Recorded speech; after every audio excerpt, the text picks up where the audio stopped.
Assalamualaikum warahmatullahi wabarakatuh.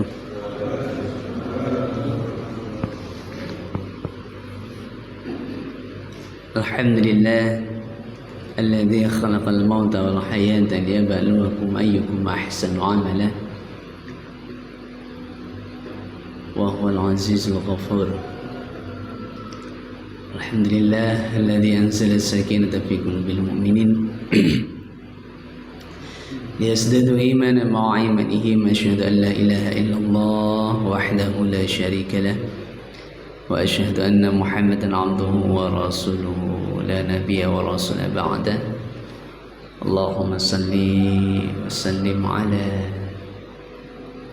محمد عبدك وخليلك ورسولك النبي الأمي وعلى آله وصحبه وبارك وسلم تسليما. أما بعد فيا عباد الله أوصيكم وإياي بتقوى الله فقد فاز المتقون.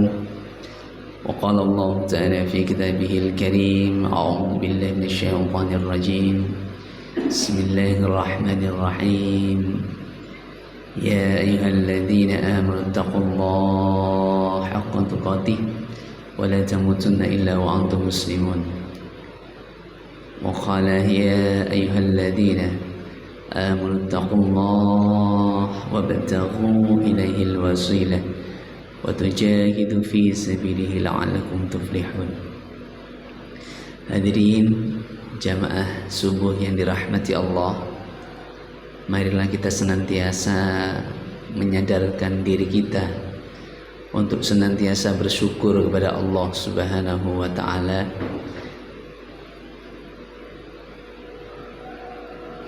bertafakur atas rahmat Allah Subhanahu wa ta'ala kepada kita semuanya. Salawat dan salam mari kita sama-sama panjatkan. Semoga salam dan salawat dari Allah Subhanahu wa ta'ala senantiasa tercurah kepada Rasul kita yang kita rindukan, yaitu Rasul Muhammad sallallahu alaihi wasallam. Hadirin jamaah yang dirahmati Allah, pada momentum Syawal ini izinkan saya menghaturkan permohonan maaf yang sebesar-besarnya atas segala salah khilaf sebagai manusia yang tentu juga banyak salahnya. Kenapa saya harus minta maaf? Karena sebelum saya minta maaf Allah tidak akan memaafkan. Kalau sama Allah Subhanahu wa ta'ala, Allah punya sifat Ghafurur Rahim, Allah punya sifat Al-Ghaffar, Allah punya sifat Al-Afu. Jadi enak. Tapi kalau sama manusia ini kan susah. Kalau manusianya hatinya wasi', mengilhami betul surat Ali Imran ayat 134, enak. Karena sebelum kita dimintai permohonan maaf, dia sudah memaafkan, enteng kita. Perihal maaf memaafkan ini jadi teringat kisahnya Mu'adz bin Jabal bersama Abu Musa al-Asy'ari. Ini dua sahabat kan sahabat topnya Rasul Muhammad SAW. Mu'adz bin Jabal terkenal dengan kecerdasannya. Saking cerdasnya dalam mengatasi segala macam masalah, akhirnya diutus menjadi gubernur di Yaman. Yang satunya saking ahli ibadahnya, bahkan Al-Qur'annya kalau dibaca sangat merdu, sampai dikenal, dijuluki oleh Rasul Muhammad SAW bahwasannya Abu Musa al-Asy'ari ini mewarisi serulingnya Nabi Daud. Kenapa? Karena setiap membaca Al-Quran begitu merdunya. Bahkan Nabi ketika jalan-jalan lari pagi bersama Sayyidah Sofiyah, istrinya, itu kadang juga sama Aisyah, ketika lewat di rumahnya Abu Musa al-Asy'ari, kemudian Abu Musa ini sedang membaca Al-Quran, berhenti Nabi karena saking merdunya. Nah, suatu ketika Abu Musa ini berbincang dengan sahabatnya, yaitu Mu'az bin Jabal. Tanya, kira-kira gitu, kalau bahasa kita, Mu'az, kalau kamu bagaimana cara mau menghidupkan malam? Mu'az malah balik tanya, lane awakmu piye? Kalau kamu bagaimana? Katanya Mu'az, kalau saya ya qiyamul lail, setelah itu baca Quran, capek, qiyamul lail lagi, baca Quran lagi. Begitu. Jadi semalam tuh dihiasi seperti itu oleh Abu Musa al-Asy'ari. Kemudian Mu'az bin Jabal ditanya, lah kalau kamu gimana? Kalau aku ya qiyamul lail semampunya saja. Itu Mu'az bin Jabal. Kemudian ya aku tidur, sebelum subuh aku bangun, atau qiyamul lail ya sewajarnya seperti kita lah, kira-kira seperti kita, seperti panjenengan semua. Lah, mendengar jawaban ini Abu Musa ini tidak puas. Wong sahabatnya sekelas Mu'az bin Jabal. Akhirnya iskal, mempertanyakan, kok sekelas Mu'az bin Jabal amarane enteng ini, amalannya enteng ini. Akhirnya dilaporkan kepada Rasul Muhammad SAW bahwasanya amalannya Mu'az bin Jabal itu seperti itu. Begitu. Amalannya seperti itu. Kemudian dijawab oleh Rasul Muhammad SAW, saudaramu lebih mengetahui tentang agama daripada dirimu. Itu jawabannya Rasul Muhammad SAW. Kaget Abu Musa al-Asy'ari, kemudian dikonfirmasi lagi. Ternyata Mu'az bin Jabal itu sebelum tidur dia muhasabah. Sebelum dia memejamkan mata itu dia muhasabah. Muhasabah betul, seharian betul dia bermuhasabah apa yang dia lakukan, kemudian dia salahi. Dan yang kedua, ya selain doa-doa yang diajarkan Rasul Muhammad SAW, bagaimana kaifiyah mau tidur? Dia memaafkan kesalahan orang lain siapapun, lebih-lebih sahabatnya dan sesama muslim. Jadi sebelum tidur dia maafkan dulu. Siapa yang kira-kira punya salah, dia maafkan. Dan yang kedua, dia mintakan maaf saudara-saudaranya seluruhnya, termasuk Abu Musa al-Asy'ari. Dia mintakan maaf kepada Allah Subhanahu wa taala. Dia memintakan ampunan. Barulah setelah itu dia tidur. Artinya apa? Begitu hatinya Mu'az bin Jabal itu wasi, luas. Terus yang kedua, dia memang cerdas, mengerti. Dengan seperti itu yang dia lakukan, tidurnya itu semalaman bernilai ibadah kepada Allah Subhanahu wa taala. Dengan seperti itu, tidurnya semalaman bernilai ibadah. Bahkan hampir-hampir menyamai ibadahnya Abu Musa al-Asy'ari yang sedang melek begitu. Jadi begitu. Ya sama ketika misalkan Sayyidah Sofiyah juga. Sayyidah Sofiyah apa Ummu Habibah ya? Afan, lupa saya. Ketika ditinggal Rasul Muhammad SAW habis subuh, dikir terus sampai mau duha, itu dikir terus. Ditanya oleh Rasul Muhammad SAW, apakah kamu seperti ini terus? Iya. Semenjak saya tadi tinggalkan? Iya.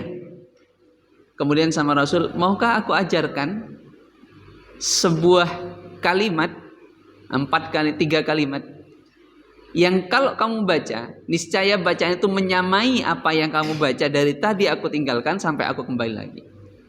Nah, itu kecerdasan dalam beragama. Apa itu? Diajarkan. Nah, ini yang sering kita baca, subhanallahi wa bihamdihi adada khalqihi wa ridha nafsihi wa zinata arsyihi wa midada kalimatihi. Jadi 4 kalimat itu yang menyamai dzikirnya Sayyidah tadi, istri Rasulullah SAW, dari pagi setelah duhur sampai duha. Jadi begitu cerdas beragama. Apakah yang mempeng tadi tidak boleh? Ya boleh, sama, ya, sama saja. Cerdas tambah mempeng tambah bagus gitu. Tambah bagus. Jadi itu, mari kita mengilhami agama ini dengan secara keseluruhan, tidak menghukumi jadi satu parsial atau satu bagian. Misalkan sebuah hadis misalkan menganjurkan kita untuk bersedekah, bahkan contohnya sekelas Abu Bakar As-Siddiq ketika ditanya, nah ini kan kemarin yang lagi viral, yang lagi sedekah banyak itu ya, siapa? Ibu Aisyah. Di satu sisi kan kita jelas sedekah dianjurkan, dan bahkan nanti akan kembali 10 kali lipat sampai 700 kali lipat, bahkan lebih. Sehingga ada contoh kemudian sedekah, ya, misalnya kayak ustadz ternama, sedekah apa yang ada di dalam dompetnya keluarkan semua, sedekahkan, pasti dibalas oleh Allah Subhanahu wa Ta'ala. Lupa kalau kesini naik angkutan, mau pulang nggak punya sangu, begitu, sehingga dikeluarkan semua sedekah. Lupa juga kalau punya anak dan istri.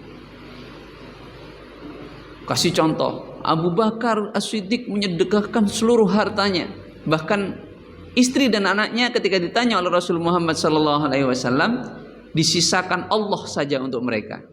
Kan itu redaksi hadisnya. Istri dan anakmu kamu kasih apa Abu Bakar? Cukuplah Allah yang menjaga mereka. Itu Abu Bakar. Kita kan bukan Abu Bakar. Padahal jelas kan di akhir surat Al-Furqan itu, ketika kita bersedekah itu di antara dermawan dan juga kikir. Tidak terlalu dermawan tapi juga tidak terlalu kikir.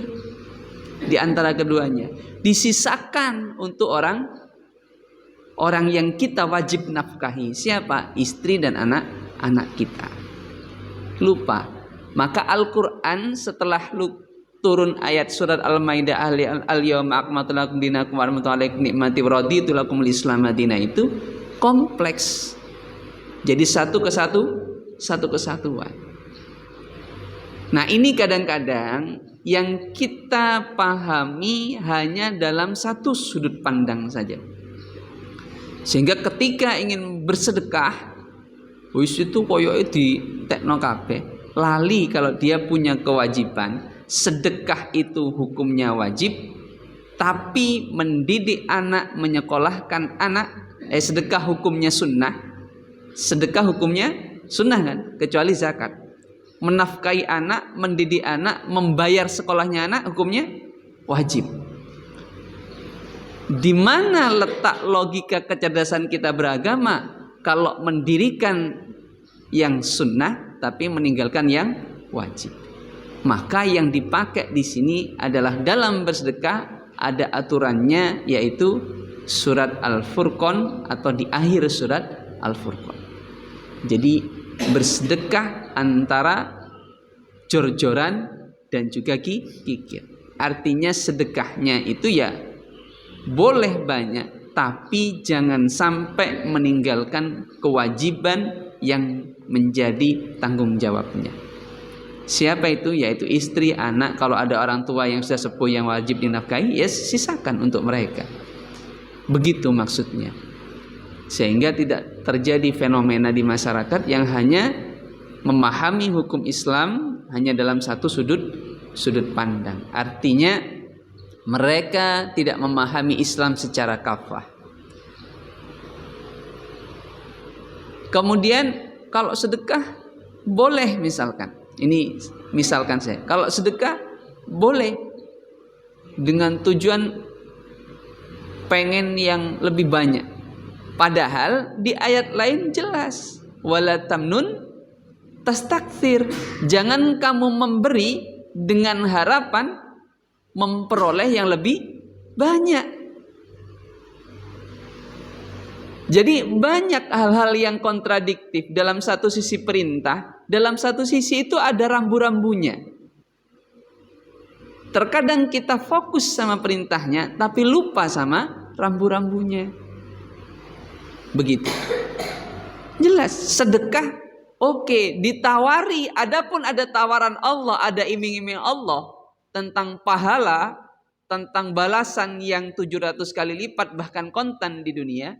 Oke, tapi bukan itu tujuannya. Saya jadi guru di SD Kreatif Muhammadiyah, ya harus diniatkan ngajar. Walaupun di akhir bulan saya dapatkan imbalan 1 juta misalkan, ya bukan 1 juta itu tujuannya, tapi tujuannya mengajarkan ilmu pengetahuan. Jadi seperti itu. Kalaupun oleh Allah Subhanahu wa taala diiming-imingi pahala, bukan itu tujuannya, tapi tujuannya adalah takwa kepada Allah Subhanahu wa taala. Begitu maksudnya. Sehingga kita memahami agama ini betul-betul secara kafah, secara keseluruhan, secara holistik, tidak secara parsial. Tidak secara parsial. Karena saya dulu pernah membaca sebuah buku yang cukup menarik, yaitu Tersesat di Jalan Ketaatan kepada Allah Subhanahu wa taala. Nah, ini jauh lebih berbahaya daripada tersesat di jalan maksiat. Kenapa? Karena orang yang tersesat di jalan maksiat, dia pasti tahu jalan kembali. Orang yang minum khamr, orang yang berjudi, orang yang melakukan tindak kejahatan, dia tahu jalan kembali, pasti tahu. Kalau sudah taubat kan pasti tahu. Iya, aku dulu pemabuk, aku dulu penjudi. Aku dulu perampok. Tahu jalan kembali. Tapi kalau orang yang tersesat di jalan agama, mengira agama yang dia laksanakan sudah benar, kapan mereka akan kembali? Enggak. Susah menemukan jalan kembali. Nah, itu pernah itu saya baca buku. Jadi tersesat di jalan ketaatan atau di jalan agama itu jauh lebih membahayakan daripada tersesat di jalan kemaksiatan. Karena tersesat di jalan kemaksiatan, dia pasti tahu jalan kembali. Tapi kalau tersesat di jalan agama, belum tentu dia tahu kapan harus kembali. Karena merasa apa yang dia lakukan sudah benar. Karena dia tidak merasa tersesat. Contoh misalkan melaksanakan banyak bid'ah di dalam ibadah ritual kepada Allah Subhanahu wa taala. Kan ndak nyangka loh. Loh aku lebih sholat, lali lek sholatnya sering akeh bid'ah sing tambah-tambahi misalnya gitu. Ya ndak akan pernah tahu begitu.